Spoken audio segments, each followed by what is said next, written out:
മരണം ഉറപ്പിച്ചൊരു മനുഷ്യന് മരിക്കുന്നതിന്റെ തൊട്ട് മുമ്പ് നടത്തിയൊരു ഫംഗ്ഷൻ ഉണ്ട്. അങ്ങനത്തെ ഏതെങ്കിലും ഒരു ഫംഗ്ഷനിൽ നിങ്ങൾ പങ്കെടുത്തിട്ടുണ്ടോ?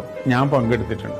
ഡോക്ടർ ഏറെക്കുറെ മരണം ഉറപ്പായി എന്ന് പറഞ്ഞൊരു നിമിഷത്തില് അദ്ദേഹം സ്വന്തം മക്കളെ വിളിച്ചു വരുത്തി പറഞ്ഞു, മക്കളെ, എനിക്ക് എന്റെ ഏറ്റവും അടുത്ത ആളുകളൊക്കെ ഒന്ന് വിളിച്ചു വരുത്തി എനിക്കൊരു പരിപാടി നടത്തണം.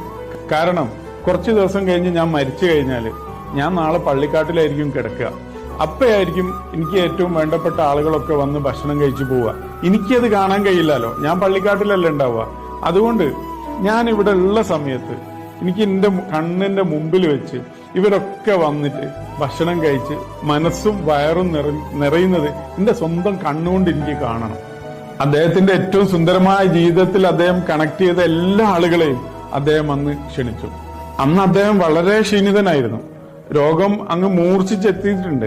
എന്നിരുന്നാലും അന്ന് വന്ന എല്ലാവരെയും അദ്ദേഹത്തിന് നേരിട്ട് തന്നെ കാണണമായിരുന്നു, നേരിട്ട് തന്നെ അവരെ സ്വീകരിക്കണമായിരുന്നു. എല്ലാ മനുഷ്യരെയും അദ്ദേഹം നേരിട്ട് തന്നെ സ്വീകരിച്ചു. സ്നേഹത്തോടെ സന്തോഷത്തോടു കൂടി എല്ലാവരും അദ്ദേഹം യാത്ര അയച്ചു. ആ മനുഷ്യൻ നമുക്ക് തന്നൊരു പാഠമുണ്ട്. നമ്മൾ ഏറ്റവും സുന്ദരമായിട്ട് സ്വീകരിക്കാൻ പഠിക്കേണ്ടത് നമ്മുടെ മരണത്തെയാണ്.